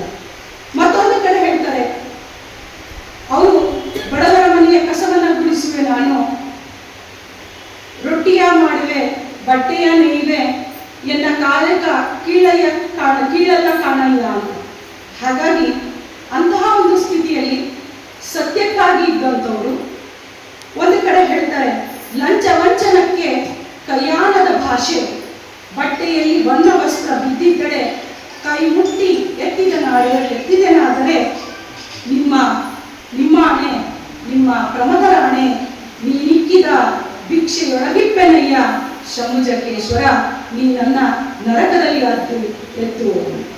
ಅಂದ್ರೆ ಆ ಒಂದು ಯಾವುದೇ ಒಂದು ವಸ್ತ್ರ ಹೊನ್ನು ಯಾವುದಕ್ಕೂ ಸಹಿತ ಆಸೆ ಪಡದೆ ತನ್ನ ಕಾಯಕವನ್ನ ಸತ್ಯ ಶುದ್ಧ ಕಾಯಕವನ್ನ ಮಾಡಿದಂಥವ್ರು ಸತ್ಯಕ್ಕ ಅಂತ. ಭಕ್ತಿಯ ಹೆಸರಲ್ಲಿ ಸೋಮಾರಿಗಳಾಗಬಾರದು. ಬರೀ ಪೂಜೆ ಪುನಸ್ಕಾರ ಅನ್ನೋದಕ್ಕಿಂತ ಹೆಚ್ಚಾಗಿ ಕಾಯಕದಲ್ಲೇ ನಾವು ಭಕ್ತಿಯನ್ನ ಕಾಣಬೇಕು, ಕಾಯಕದಲ್ಲೇ ದೇವರನ್ನ ಕಾಣಬೇಕು ಅನ್ನುವಂಥದ್ದು. ಕಾಯಕವಿಲ್ಲದ ಭಕ್ತಿ ಬೂಟಾಟಿಕೆಗೆ ಸಮಾನ. ಕಾಯಕವಿಲ್ಲದ ಭಕ್ತಿ ಬರೀ ಆಡಂಬರ. ಕಾಯಕವಿಲ್ಲದ ಭಕ್ತಿ ಯಾವುದಕ್ಕೂ ಪ್ರತಿಫಲವನ್ನ ನೀಡದೇ ಇರುವಂತಹದ್ದು ಅನ್ನುವಂಥ ಮಾತನ್ನ ಹೇಳ್ತಾ ಹೋಗ್ತಾರೆ. ಇಂತಹ ಒಬ್ಬ ಮಹನೀಯರನ್ನ ನಾವು ಸ್ಮರಿಸ್ಕೋಬೇಕಾಗತ್ತೆ. ಅವರ ಒಂದು ಆದರ್ಶಗಳನ್ನ ನಾವು ನಮ್ಮ ಸತ್ಯದ ಕಾಯಕದ ಸತ್ಯಕ್ಕನ ಒಂದು ನಿಷ್ಠೆಯನ್ನು ನಾವು ಅರಿಬೇಕಾಗತ್ತೆ ಅಂತ. ಹಾಗೆ ಮತ್ತೊಬ್ಬ ವಚನಕಾರ್ತಿ ಕಾಡವ್ವೆ ಕನ್ನಡಿ ಹಿಡಿಯುವ ಕೆಲಸವನ್ನು ಮಾಡತಕ್ಕಂಥ ಕಾಳವ್ವೆ. ಕಾಳವ್ವೆಯ ಕೆಲಸ ಕನ್ನಡಿ ಹಿಡಿಯುವ ಕೆಲಸ ಆದರೂ ಸಹಿತ ಆಕೆ ಅಂತರಂಗದ ಕನ್ನಡಿಯನ್ನ ಹರಿಯುವ ಕೆಲಸವನ್ನ ಮಾಡ್ತಾ ಇದ್ದರು. ಕನ್ನಡಿಯೊಳಗಿನ ನಿಲುವು ತನ್ನಂತೆ ತೋರುವುದಲ್ಲದೆ ಮತ್ತೊಂದಾಗಬಲ್ಲದೆ ಅಯ್ಯ. ತನು ಕರಗಿಸಿ ಕಳಂಕ ಹಿಡಿದರೆ ಕನ್ನಡಿ ಏನು ಮಾಡಬಲ್ಲದು? ತನ್ನ ಮನದ ಕಳಂಕವ ತಾನೇ ತೊಳೆದುಕೊಳ್ಳಬೇಕು ನೋಡ. ಕನ್ನಡಿ ನಮ್ಮ ಪ್ರತಿಬಿಂಬವನ್ನ ತಾನು ತೋರಿಸುತ್ತೆ, ಆದರೆ ಅದು ಬಾಹ್ಯ ಪ್ರತಿಬಿಂಬ. ಆದರೆ ಮನಸ್ಸಿನ ಪ್ರತಿಬಿಂಬವನ್ನ ಕನ್ನಡಿ ಏನೇ ಮಾಡಿದ್ರು ತೋರಿಸಲ್ಲ. ಅದರ ಒಂದು ಪ್ರತಿಬಿಂಬವನ್ನ ನಾವೇ ಹರಿದುಕೊಳ್ಳಬೇಕು, ಅದನ್ನು ನಾವೇ ಶುಚಿಗೊಳಿಸ್ಕೋಬೇಕು. ಹಾಗಾಗಿ ಅಂತರಂಗದ ಒಂದು ಶುದ್ಧೀಕರಣ ಆಗಬೇಕು, ಅರಿಷಡ್ವರ್ಗಗಳನ್ನ ಬಿಡಬೇಕು. ನಮ್ಮ ಒಂದು ಆಚಾರಗಳನ್ನ, ಮಾನವೀಯ ಮೌಲ್ಯಗಳನ್ನ ನಮ್ಮಲ್ಲಿ ನಾವು ತುಂಬ್ಕೊತಾ ಹೋದಾಗ ನಾವು ಅಂತರಂಗದ ಶುದ್ಧಿಯನ್ನ ಮಾಡ್ಕೊತಾ ಹೋಗ್ಬೋದು. ನಾವು ದುಗ್ಗಡೆ ಹೆಸರನ್ನ ಕೇಳಿರ್ತೀವಿ. ಜೇಡರ ದಾಸಿಮಯ್ಯನ ಧರ್ಮಪತ್ನಿ, ಬಟ್ಟೆ ನೇಯುವ ಕಾಯಕವನ್ನ ಮಾಡುವಂತಹ ದಂಪತಿಗಳು. ಈ ಜೇಡರ ದಾಸಿಮಯ್ಯನವರು ದುಗ್ಗಡೆಗೆ ಅನೇಕ ಒಂದು ಸವಾಲುಗಳನ್ನು ಹಾಕ್ತಾರೆ. ಜೇಡರ ದಾಸಿಮಯ್ಯನವರು ಮದುವೆ ಆಗುವಂತಹ ಒಂದು ಸಂದರ್ಭ, ಹೆಣ್ಣನ್ನ ಆಯ್ಕೆ ಮಾಡ್ತಾರೆ. ಆಯ್ಕೆ ಮಾಡುವ ಸಂದರ್ಭದಲ್ಲಿ ಸುಮ್ಮನೆ ಯಾರನ್ನ ಆಯ್ಕೆ ಮಾಡಲ್ಲ, ಅವರ ಸವಾಲುಗಳಿಗೆ ಯಾರು ಸರಿಯಾದ ಒಂದು ಉತ್ತರವನ್ನ ಕೊಡ್ತಾರೆ, ಅದನ್ನ ನಿಭಾಯಿಸ್ತಾರೆ, ಅಂಥವ್ರನ್ನ ಮದುವೆ ಆಗಬೇಕು ಅನ್ನುವಂಥದ್ದು ಒಂದು ಷರತ್ತು. ಆ ಷರತ್ತಿನ ಅಡಿಯಲ್ಲಿ ಏನು ಅವರು ಷರತ್ತು? ಒಂದು ಕೈಯಲ್ಲಿ ಮರಳು ಬೆರೆಸಿದ ಅಕ್ಕಿ, 2 ಕಬ್ಬಿನ ಕೋಲು, ನೀರನ್ನ ಮುಟ್ಟದೆ, ಸೌದೆಯನ್ನ ತರದೆ ಪಾಯಸವನ್ನ ಮಾಡಬೇಕು. ಅಂತಹವರು ಇದ್ದರೆ ಅಂಥವ್ರನ್ನ ನಾನು ಮದುವೆ ಆಗ್ತೀನಿ. ಸೊ ಈ ತರದ ಒಂದು ಸವಾಲನ್ನ ಹಾಕಿದ್ರು. ಆವಾಗ ದುಗ್ಗಡೆ ಬರೀ 9-10 ವರ್ಷದ ಹುಡುಗಿ. ಹೀಗೆ ಆ ದುಗ್ಗಡೆ ಈ ಸವಾಲನ್ನ ಧೈರ್ಯದಿಂದ ಅದನ್ನ ಮಾಡ್ತೀನಿ ಅನ್ನುವಂಥದ್ದನ್ನ ಒಪ್ಕೊಂಡ್ರು. ಹೇಗೆ ಮಾಡಿದ್ರು ಹಾಗಾದ್ರೆ ಅಂತ ಹೇಳಿದಾಗ, ಕಲ್ಲು ಬೆರೆಸಿದ ಅಕ್ಕಿ, 2 ಕಬ್ಬಿನ ಜಲ್ಲೆ, ಅದರೊಟ್ಟಿಗೆ ನಮಗೆ ನೀರು ಮುಟ್ಟದೆ ಅಕ್ಕಿಯನ್ನ ಬೇಯಿಸಬೇಕು, ಹಾಗೆ ಒಲೆ ಹಚ್ಚಬೇಕು, ಅದಕ್ಕೆ ಸೌದೆಯನ್ನ ತರಬಾರದು. ಒಂದು ಜಲ್ಲೆಯ ಮೇಲ್ಭಾಗದ ರಸವನ್ನ ತೆಗೆದು ಅದರಲ್ಲಿ ಅಕ್ಕಿಯನ್ನ ತೊಳೆದು ಆ ಕಲ್ಲನ್ನ ಶೋಧಿಸಿ ಬೇರ್ಪಡಿಸಿ ಅಕ್ಕಿಯನ್ನ ಒಂದು ಸೆಪರೇಟ್ ಮಾಡಿ, ನಂತರ ಇನ್ನೊಂದ ಕಬ್ಬಿನ ಜಲ್ಲೆಯಲ್ಲಿ ಆ ರಸವನ್ನ ತೆಗೆದು ಅಕ್ಕಿಯನ್ನ ಅದರಲ್ಲಿ ಹಾಕಿ, ಆ ಕಬ್ಬಿನ ಜಲ್ಲೆಗಳೇನಿದು ರಸ ಹಿಂಡಿದ ನಂತರ ಸಿಗುವ ಕಬ್ಬಿನ ಜಲ್ಲೆಗಳನ್ನೇ ಸೌದೆಗಳಾಗಿ ಮಾಡಿ ಅದರಿಂದ ಒಲೆಯನ್ನ ಉಳಿಸಿ ಪಾಯಸವನ್ನು ಮಾಡಿ ಉಣಬಡಿಸುವಂತಹ ಒಬ್ಬ ಹೆಣ್ಣು ಮಗಳು ದುಗ್ಗಡೆ. ಅಂತಹ ಚತುರೆ, ಅಂತಹ ಶರಣೆ ಎನ್ನ ಜೇಡರ ದಾಸಿಮಯ್ಯನವರು ವಿವಾಹವಾದರು. ಹೀಗೆ ಇಂತಹ ಶರಣ ದಂಪತಿಗಳ ಒಂದು ಜೀವನದಲ್ಲಿ ಮತ್ತೊಂದು ನಡೆದಂತ ಒಂದು ಘಟನೆ. ಒಂದ್ ಕಡೆ ಹೇಳ್ತಾರೆ, ಸಂಸಾರ ಹೆಚ್ಚೋ ಸನ್ಯಾಸ ಹೆಚ್ಚೋ ಅಂತ. ಒಂದು ಇಬ್ಬರ ಯುವಕರಲ್ಲಿ ಒಂದು ಸಂವಾದ ನಡೀತಾ ಇರುತ್ತೆ. ಸಂಸಾರ ಹೆಚ್ಚೋ ಸನ್ಯಾಸ ಹೆಚ್ಚೋ ಅಂತ. ಅಂತಹ ಸಂದರ್ಭದಲ್ಲಿ ಯಾರೋ ಅನುಭವಕರು ಹೇಳ್ತಾರೆ, ಹೋಗಿ ಅಲ್ಲಿ ಜೇಡರ ದಾಸಿಮಯ್ಯ ದಂಪತಿಗಳನ್ನ ನೋಡಿ ಬನ್ನಿ, ನಿಮ್ಗೆ ಗೊತ್ತಾಗುತ್ತೆ ಸಂಸಾರ ಹೆಚ್ಚೋ ಸನ್ಯಾಸ ಹೆಚ್ಚೋ ಅಂತ. ಹೋಗ್ತಾರೆ ಅವರು, ಮಠ ಮಧ್ಯಾಹ್ನ ಹೋಗ್ತಾರೆ ಮನೆಗೆ. ಜೇಡರ ದಾಸಿಮಯ್ಯನವರು ಕೇಳ್ತಾರೆ, ಸನ್ಯಾಸ ಹೆಚ್ಚೋ ಸಂಸಾರ ಹೆಚ್ಚೋ? ಜೇಡರ ದಾಸಿಮಯ್ಯನವರು ತಮ್ಮ ಹೆಂಡತಿ ದುಗ್ಗಡೆಯನ್ನ ಕರೀತಾರೆ. ಕರೆದು ಒಂದ್ಸಲ ಕರೀತಾರೆ, ದೀಪ ತಗೊಂಡ್ಬರ್ಲಿಕ್ಕೆ ಹೇಳ್ತಾರೆ. ಆಕೆ ಮೌನವಾಗಿ ದೀಪವನ್ನು ತಗೊಂಡ್ಬರ್ತಾರೆ. ಆಕೆ ಮಹಾಮೌನಿ, ಅವಶ್ಯಕತೆ ಇದ್ದಷ್ಟೇ ಮಾತನಾಡುವ ಗುಣ ದುಗ್ಗಡೆಯ. ದೀಪವನ್ನು ತರ್ತಾರೆ, ಮತ್ತೊಮ್ಮೆ ಹೋಗು ಅಂತಾರೆ, ಹೋಗ್ತಾರೆ. ಮತ್ತೊಂದು ಸರಿ ಹೋಗ್ತಾರೆ, ಮತ್ತೆ ಚಿಕ್ಕ ಕೋಣೆಗೆ ಹೋಗು ಅಂತಾರೆ, ಅಲ್ಲಿಗೆ ಹೋಗ್ತಾರೆ. ಮತ್ತೊಂದು ಸರಿ ಅಂಬಲಿಯನ್ನು ತೆಗೆದುಕೊಂಡು ಬಾ ಅಂತಾರೆ, ತಗೊಂಡ್ಬರ್ತಾರೆ, ಮತ್ತೆ ಹೋಗ್ತಾರೆ. ಅಲ್ಲಿದ್ದವರಿಗೆ ಅರ್ಥ ಆಗುತ್ತೆ, ಸಂಸಾರದ ಒಳ ಅರಿವನ್ನ ಅರಿತು ನಡೆದಂತಹ ಸತಿ ಇದ್ರೆ ಅದು ಸಂಸಾರ ಆಗುತ್ತೆ. ಇಲ್ಲ ಎದುರುತ್ತರ ಕೊಡುವಂತಹ ಸತಿ ಇದ್ದರೆ ಅದು ಸನ್ಯಾಸವೇ ಹೆಚ್ಚು ಅಂತ ವಿರಕ್ತ ಕಡೆಗೆ ನಮ್ಮನ್ನ ಕೊಂಡೊಯ್ಯುತ್ತೆ. ಹಾಗಾಗಿ ಸತಿಪತಿಗಳೊಂದಾದ ಭಕ್ತಿ ಹಿತೌಪುದು ಶಿವಾಂಗಿ ಅನ್ನೋ ಹಾಗೆ ಈ ಸಂಸಾರದಲ್ಲಿ ಇದ್ದುಕೊಂಡೇ ಶರಣರು ಪರಾತ್ಪರ ವಸ್ತುವನ್ನ ಕಂಡಂಥವರು ಶಿವಶರಣರು. ಶಂಕರ ದಾಸಿಮಯ್ಯನವರು ಒಬ್ಬ ತಪೋ ಸಂತರು. ಆ ಸಂತರ ಮೂಲಕ ಅವರಿಗೆ ಅಶರೀರವಾಣಿಯಾಗಿ ಶಿವ ಅವರಿಗೆ ದಾಸಿಮಯ್ಯನವರ ಈ ಒಂದು ಅಹಂಭಾವವನ್ನ ಅದನ್ನು ಕೊನೆಗಾಣಿಸುವ ಅಂತ ಹೇಳಿ ಒಂದು ಮಾತನ್ನ ಅಶರೀರವಾಣಿಯಿಂದ ಗೊತ್ತಾಗುತ್ತೆ. ಆಗ ಇವರು ಇದ್ದಂತಹ ಮುದುನೂರಿಗೆ ಬರ್ತಾರೆ. ಆ ಮುದುನೂರಿಗೆ ಬಂದಾಗ ಅಲ್ಲಿ ರಾಮನಾಥ ದೇವಸ್ಥಾನದಲ್ಲಿ ಬಿಡಾರವನ್ನ ಕೂಡ್ತಾರೆ. ಅಲ್ಲಿಗೆ ಇವರು ಬಂದಂತಹ ಸುದ್ದಿಯನ್ನ ಕೇಳಿ ಅವರು ಒಬ್ಬ ಅದ್ಭುತವಾದಂಥ ಶಿವಶರಣ ಅಲ್ಲಿಗೆ ಬಂದು ಅವರಿಗೆ ಶರಣಾಗಿ ಅವರನ್ನ ಕೇಳ್ಕೊಂಡಾಗ ಎಲ್ಲ ಮಾತಾಡಿ ಎಲ್ಲ ಆದ್ಮೇಲೆ ಕೊನೆಗೆ ಭಿಕ್ಷಾಟನೆಗೆ ಹೊರಡಬೇಕು ಅನ್ನುವಂಥದ್ದನ್ನ ಅವರ ಹೆಂಡತಿ ಹೇಳ್ತಾರೆ ಶಂಕರ ದಾಸಿಮಯ್ಯನವರು. ಆಗ ಇವರು ಹೇಳ್ತಾರೆ, ಎಲ್ಲಿಗೂ ಭಿಕ್ಷಾಟನೆಗೆ ಹೋಗುವುದು ಬೇಡ, ಇರುವಷ್ಟು ದಿನ ನಮ್ಮ ಮನೆಯಿಂದಲೇ ನಿಮಗೆ ಭತ್ತವನ್ನು ಕಳಿಸ್ಕೊಡ್ತೀವಿ ಅನ್ನುವಂಥದ್ದು.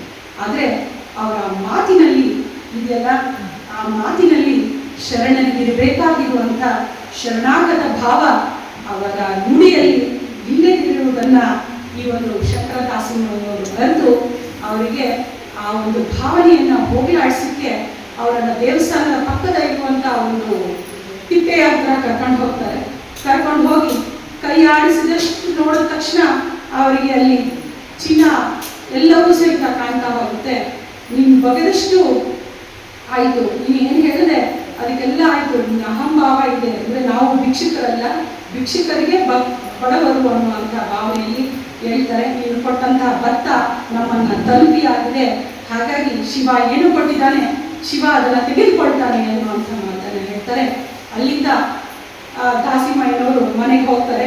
ಮನೆಗೆ ಹೋದಾಗ ಮನೆಯಲ್ಲಿ ದವಸಧಾನ್ಯಗಳು ಕಡಿಮೆ ಆಗಿರುತ್ತೆ, ಅವರ ಮುಖ ಕಾಂತಿಹೀನವಾಗಿರುತ್ತೆ. ಬರುವ ದಾರಿಯಲ್ಲೇ ದಾಸಿಮಯ್ಯನವರಿಗೆ ಅರ್ಥ ಆಗಿರುತ್ತೆ, ನಾನು ಏನೋ ತಪ್ಪು ಮಾಡಿದ್ದೀನಿ ಅನ್ನುವಂಥ ಅವ್ರ ಒಳ ಮನಸ್ಸು ಅವ್ರಿಗೆ ಅದನ್ನ ಹೇಳ್ತಾ ಇರುತ್ತೆ. ಆದರೆ ಅದು ಏನು ಅನ್ನುವಂಥದ್ದು ಅವ್ರಿಗೆ ಪೂರ್ಣವಾಗಿ ಗೊತ್ತಾಗಿಲ್ಲ. ಆದರೆ ಹೆಂಡತಿ ಹತ್ರ ಬಂದಾಗ ಹೇಳ್ಕೊತಾರೆ, ಯಾಕಿದ್ದೀರಾ ಹೀಗಿದ್ದೀರಾ ಅಂತ ಕೇಳಿದಾಗ ಅವರ ಮುಖದಲ್ಲಿ ಇಲ್ಲದೆ ಇರುವಂಥ ತೇಜಸ್ಸು, ಅವರ ಒಂದು ಮನಸ್ಸಿನಲ್ಲಿ ಇಲ್ಲದೆ ಇರುವಂಥ ಆಹ್ಲಾದ, ಇದನ್ನೆಲ್ಲ ನೋಡಿ ಅವ್ರಿಗೆ ಗೊತ್ತಾಗುತ್ತೆ. ಆಮೇಲೆ ನಡೆದಂಥ ವಾಗ್ವಾದ ವಿಚಾರಗಳನ್ನ ತಮ್ಮ ಹೆಂಡತಿ ದುಗ್ಗಳೆ ಹತ್ರ ಹೇಳ್ಕೊತಾರೆ. ಆವಾಗ ದುಗ್ಗಳೆ ಅವ್ರಿಗೆ ಸರಿಯಾದನ್ನು ಹೇಳ್ತಾರೆ, ಒಬ್ಬ ಶರಣರಿಗೆ ಒಬ್ಬ ಇವರಿಗೆ ನೀವು ಈ ರೀತಿಯಾಗಿ ಮಾತನಾಡಬಾರ್ದಿತ್ತು, ಅಂತಹ ಒಂದು ಸಣ್ಣದಾಗಿರುವಂಥ ಅಹಂಭಾವ ನಿಮ್ಮಲ್ಲಿ ಆಗಿರೋದ್ರಿಂದಲೇ ಇವತ್ತು ಈ ರೀತಿಯಾದಂಥ ನಿಮ್ಮ ಮನಸ್ಸು ಗೊಂದಲದಲ್ಲಿ ಉಂಟಾಗಿದೆ ಅಂತ ಹೇಳಿ ಅವರನ್ನ ಒಂದು ತಪ್ಪಿನ ಅರಿವಾಗಿ ನಂತರ ಶಂಕರ ದಾಸಿಮಯ್ಯನವರ ಹತ್ರ ಇಬ್ಬರು ದಂಪತಿಗಳು ಹೋಗಿ ಅವರನ್ನ ಕ್ಷಮೆಯನ್ನ ತಮ್ಮ ಪತಿಯ ಪರವಾಗಿ ಯಾಚಿಸಿ ಒಂದು ಅವರಿಂದ ಪರಿಹಾರವನ್ನು, ಅವರಿಂದ ಒಂದು ಆಶೀರ್ವಾದವನ್ನು ತಗೊಳ್ಳುವಂತಹ ಒಂದು ಪ್ರಸಂಗ ದೀರ್ಘವಾಗಿರುವಂಥದ್ದು. ಹೀಗೆ ದುಗ್ಗಳಿಗೂ ಸಹಿತ ಒಬ್ಬ ಅಪ್ರತಿಮ ಶಿವಶರಣೆ ಅಂತ ನಾವು ಬಣ್ಣಿಸ್ಕೋಬಹುದು. ಅವರ ಸಿಕ್ಕಿರುವಂಥ ವಚನಗಳು 2 ವಚನಗಳು ನಮಗೆ ಸಿಕ್ಕಿರುವಂಥದ್ದು ದುಗ್ಗಳೆಯದು. ಅದು ಭಕ್ತಿಯನ್ನು ಕುರಿತಾದ 2 ವಚನಗಳು. ಒಂದು ವಚನದಲ್ಲಿ ಹೇಳ್ತಾ ಹೋಗ್ತಾರೆ, ಭಕ್ತನಾದಡೆ ಬಸವಣ್ಣನಂತಾಗಬೇಕು, ಜಂಗಮನಾದಡೆ ಪ್ರಭುದೇವರಂತಾಗಬೇಕು, ಯೋಗಿಯಾದಡೆ ಸಿದ್ದರಾಮಯ್ಯನಂತಾಗಬೇಕು, ಐಕ್ಯನಾದಡೆ ಅಜಗಣ್ಣನಂತಾಗಬೇಕು, ಇಂತಿವರ ಕಾರಣ್ಯ ಪ್ರಸಾದವ ಕೊಂಡು ಸತ್ತ ಆಗಿರಬೇಕಲ್ಲದೆ ತತ್ವದ ಮಾತು ನಿಮಗೇಕಯ್ಯ ಅನ್ನುವಂಥ ಮಾತನ್ನು ಹೇಳ್ತಾರೆ. ಆ ಒಂದು ಭಕ್ತಿಯ ಒಂದು ಪರಾಕಾಷ್ಠೆಯನ್ನು ಅವರ ವಚನಗಳಲ್ಲಿ ಕೊಟ್ಟಿರುವಂಥದ್ದು. ಆ ಕಾಶ್ಮೀರದ ಕಡೆಯಿಂದ ಬಂದಂಥವರು ನಿಜದೇವಿ ಅವರ ಮೂಲ ಹೆಸರು. ನಂತರ ಬೊಂದಾದೇವಿ ಶಿವನ ಒಂದು ಅನುಗ್ರಹದಿಂದ ಕೌದಿಗಿಯನ್ನು ಪಡೆದುಕೊಂಡು ಬೊಂದಾದೇವಿ ಅಂತೇಳಿ ಹೆಸರನ್ನು ಪಡ್ಕೊಂಡು ಅವರು ಸಹಿತ ಈ ಒಂದು ಕಲ್ಯಾಣದಲ್ಲಿ ಏನು ಕಲ್ಯಾಣದ ಕ್ರಾಂತಿ ಆಯಿತು ಅಂತಹ ಆ ಸಂದರ್ಭದಲ್ಲಿ ಶಿವಶರಣರೇ ಎಲ್ಲರೂ ಸಹಿತ ಕಲ್ಯಾಣವನ್ನು ಬಿಟ್ಟು ಹೊರಟು ಹೋದಂಥ ಸಂದರ್ಭದಲ್ಲಿ ಅಲ್ಲಿಯೇ ಉಳಿದುಕೊಂಡು ಶಿವಶರಣರು ರಚಿಸಿದಂತಹ ವಚನಗಳ ಸಂಗ್ರಹವನ್ನು ಕ್ರೋಢೀಕರಣ ಮಾಡಿದಂಥವ್ರು, ಅವರು ಆಳಾಗಿದಂಗೆ ಅದನ್ನು ರಕ್ಷಿಸಿದಂಥವ್ರು ಬೊಂದಾದೇವಿ. ಆಕೆಯ ಒಂದು ಕಾರ್ಯವನ್ನು ನಾವು ಸ್ಮರಿಸಬೇಕು. ಯಾಕಂದರೆ ಅವರ ಒಂದು ಕಾರ್ಯದಿಂದಲೇ ನಾವು ಒಂದಷ್ಟು ವಚನಗಳನ್ನು ಇವತ್ತು ಅಭ್ಯಾಸ ಮಾಡಲಿಕ್ಕೆ ನಮಗೆ ಲಭ್ಯ ಆಗೋಕ್ಕೆ ಸಾಧ್ಯ ಆಗಿದೆ ಅನ್ನುವಂಥದ್ದನ್ನು ನಾವು ಸ್ಮರಿಸ್ಕೋಬೇಕಾಗಿದೆ. ಒಂದು ಲಿಂಗ ಸಮಾನತೆಯನ್ನು ಹೋಗಲಾಡಿಸುವಂಥದ್ದು, ಕಾಯಕದ ಘನತೆಯನ್ನು ಎತ್ತಿ ಹಿಡಿಯುವಂಥದ್ದು, ದಾಸೋಹ ಸಂಸ್ಕೃತಿಯನ್ನು ಮುಂದುವರಿಸುವಂಥದ್ದು, ಹಾಗೆ ಭಾಷೆಯನ್ನ ಕನ್ನಡದಲ್ಲಿ ಸುಲಲಿತವಾಗಿ ಬಳಸಿ ಜನಸಾಮಾನ್ಯರಿಗೆ ಅರ್ಥವಾಗುವಂತೆ ಮಾಡುವಂಥದ್ದು ಎಲ್ಲ ಒಂದು ವಿಚಾರಗಳನ್ನ ಇಟ್ಕೊಂಡು ನಾವು ಅವರ ಮಹತ್ವವನ್ನು ಅಭ್ಯಾಸ ಮಾಡಬೇಕಾಗುತ್ತೆ. ಆದರೆ ಇವತ್ತಿಗೂ ಸಹಿತ ಈ ವಚನಕಾರ್ತಿಯರ ಅವರು ನನಗೆ ಪ್ರಸ್ತುತ ಅವರನ್ನು ನಾವು ಯಾಕೆ ಸ್ಮರಿಸ್ಕೋಬೇಕು ಅಂತ ಹೇಳಿದ್ರೆ, ಒಂದು ಅವರ ವಚನಗಳ ಅಭ್ಯಾಸ ಒಂದು ಕಡೆ ಆದರೆ ಆ ವಚನಗಳಲ್ಲಿರುವಂತಹ ಮೌಲ್ಯಗಳನ್ನು ಅರಿಯುವಂಥದ್ದು, ಅದರೊಟ್ಟಿಗೆ ಅವರಲ್ಲಿ ಇದ್ದಂಥ ಆತ್ಮವಿಶ್ವಾಸವನ್ನು ನಾವು ಬೆಳೆಸ್ಕೋಬೇಕಾಗುತ್ತೆ. ಹಾಗೆ ಅವರ ಆರ್ಥಿಕ ಸ್ವಾವಲಂಬನೆ, ಕಾಯಕವನ್ನೇ ತಮ್ಮ ಪ್ರಥಮ ಆದ್ಯತೆಯನ್ನಾಗಿ ಮಾಡಿಕೊಂಡು ಕಾಯಕಕ್ಕೆ ಹೆಚ್ಚು ಒತ್ತನ್ನು ಕೊಟ್ಟಂತ ಅವರ ಆರ್ಥಿಕ ಸ್ವಾವಲಂಬನೆಯನ್ನು ನಾವು ಅದನ್ನು ನಾವು ಬೆಳೆಸ್ಕೋಬೇಕಾಗುತ್ತೆ. ಹಾಗೆ ಅವರಲ್ಲಿದ್ದಂಥ ವೈಚಾರಿಕತೆ, ಮೂಢನಂಬಿಕೆಗಳನ್ನು ನಂಬದೆ ನಾವು ಯಾವ ಸಹಿತ ವೈಚಾರಿಕವಾಗಿ ನಾವು ಯೋಚನಾ ಶಕ್ತಿಯಾಗಿ ತರ್ಕಬದ್ಧವಾಗಿ ನಾವು ಯೋಚನೆ ಮಾಡಬೇಕು ಅನ್ನುವಂಥದ್ದನ್ನು ಮಹಿಳೆಯರಿಗೆ ಅಥವಾ ಎಲ್ಲರಿಗೂ ನಮ್ಮ ಒಂದು ಸಮಾಜಕ್ಕೆ ತಿಳಿಸ್ಕೊಟ್ಟಂಥದ್ದು ನಮಗೆ ದಾರಿದೀಪವಾಗಿದೆ ಅಂತ. ಇಂಥ ವಚನಕಾರ್ತಿಯರು ನಮ್ಮ ಮುಂದೆ ಅನೇಕ ವಚನಗಳನ್ನ ಕೊಡದೇ ಇದ್ರೂ ಸಹಿತ ಕೆಲವಾರು ವಚನಗಳಲ್ಲಿಯೇ ತಮ್ಮ ಪ್ರೌಢಿಮೆಯನ್ನು ನಮಗೆ ಕೊಟ್ಟು ಆಕಾಶದಲ್ಲಿ ಒಂದು ಅನಂತ ಧ್ರುವತಾರೆಗಳಾಗಿ ಇವತ್ತಿಗೂ ಸಹಿತ ನಿಲ್ಲುತ್ತಾ ಇದ್ದಾರೆ. ಅಂತ ಧ್ರುವತಾರೆಗಳನ್ನ ಬರೀ ನಾವು ಒಂದೇ ಎರಡು ಧ್ರುವತಾರೆಗಳನ್ನು ಸ್ಮರಿಸೋದು ಬೇಡ, ಎಲ್ಲ ಧ್ರುವತಾರೆಗಳನ್ನು ಸಹಿತ ಸ್ಮರಿಸಿ ಅದರಲ್ಲಿರುವಂತಹ ಒಂದು ಭಕ್ತಿಯ ರಸವನ್ನ ಹೀರುವಂತಹ, ಭಕ್ತಿಯ ರಸವನ್ನ ಆಹ್ಲಾದಿಸುವಂತಹ ರಸಾನುಭವವನ್ನು ಉಂಟು ಮಾಡಿಕೊಳ್ಳುವಂತಹ ಒಂದು ಅವಕಾಶ ಸುಸಂದರ್ಭ ಎಲ್ಲರಿಗೂ ಸಿಕ್ಕಿ ಅದರ ಕಡೆ ಹೆಚ್ಚಿನ ಸಂಶೋಧನೆಗಳು ಸಿಗಬೇಕು. ಹಾಗಾದಾಗ ಮಾತ್ರ ನಮ್ಮ ವಚನ ಸಾಹಿತ್ಯ ಇಷ್ಟು ವರ್ಷಗಳು ಇಷ್ಟು ಕಾಲಗಳು ನಾವು ಅದನ್ನು ಶತಶತಮಾನಗಳಿಂದ ಅದನ್ನು ನಾವು ಬೆಳೆಸ್ಕೊಂಡು ಅದನ್ನು ನಾವು ನಮ್ಮ ಜೀವನದಲ್ಲಿ ಅಳವಡಿಸ್ಕೊಂಡು ಆ ತತ್ವಗಳನ್ನ ಬಂದಿದ್ದೀವಿ. ಮುಂದೆ ನಮ್ಮಂತಹ ಇನ್ನಷ್ಟು ಪೀಳಿಗೆಗಳಿಗೂ ಸಹಿತ ಈ ವಚನ ಸಾಹಿತ್ಯ ಲಭ್ಯ ಆಗಬೇಕು, ಅದರ ಪ್ರಚಾರ ಆಗಬೇಕು ಅಂತ ನಿಟ್ಟಿನಲ್ಲಿ ಬರೀ ಎಲ್ಲ ವಚನಕಾರರು ವಚನಕಾರ್ತಿಯರ ಬಗ್ಗೆ ನಾವು ಈ ಒಂದು ಅಂಶಗಳನ್ನು ಆ ವಚನಗಳನ್ನು ಪ್ರಸಾರ ಆಗಬೇಕು. ಅದರಲ್ಲೂ ಹೆಚ್ಚಾಗಿ ಈಗಿನ ಯುವ ಜನಾಂಗದಲ್ಲಿ ಈ ಒಂದು ವಚನಗಳ ಒಂದು ಪ್ರಚಾರ ಹೆಚ್ಚಾಗಿ ಆಗಬೇಕು. ಅವರಲ್ಲಿ ಈ ಮೌಲ್ಯಗಳ ಮಾನವೀಯ ಮೌಲ್ಯಗಳ ಬಿತ್ತನೆ ಆಗಲೇಬೇಕು. ಆ ಬಿತ್ತನೆ ಈಗಾಗಲೇ ಹೆಮ್ಮರವಾಗಲಿಕ್ಕೆ ಸುಮಾರು ವರ್ಷಗಳೇ ಆಗುತ್ತೆ. ಹಾಗಾಗಿ ಆ ವಚನಗಳನ್ನು ಅಭ್ಯಾಸ ಮಾಡುವಂತಹ ಒಂದು ಪ್ರವೃತ್ತಿ ಮತ್ತಷ್ಟು ಹೆಚ್ಚಾಗಿ ಈ ಒಂದು ವಚನಕಾರ್ತಿಯರನ್ನು ಸ್ಮರಿಸುವಂತಹ ಅವರ ಬಗ್ಗೆ ತಿಳಿದಂಥ ವಿಷಯಗಳನ್ನು ತಮ್ಮೊಂದಿಗೆ ಹಂಚಿಕೊಳ್ಳಿಕ್ಕೆ ಅವಕಾಶ ಮಾಡಿಕೊಟ್ಟಂತ ನನಗಿಂತ ಹಿರಿಯರಿಲ್ಲ, ಶ್ರೀ ಶರಣರಿಗಿಂತ ಹಿರಿಯರಿಲ್ಲ ಅಂತ ಎಲ್ಲ ಹಿರಿಯರು ಸಹಿತ ಇಷ್ಟೊಂದು ಸಾವಕಾಶವಾಗಿ ನನ್ನ ಎರಡು ಮಾತುಗಳನ್ನು ಆಲಿಸಿದ್ದಕ್ಕಾಗಿ ತಾವೆಲ್ಲರಿಗೂ ಶರಣಾರ್ಥಿಗಳನ್ನು ಅನಿಸಿ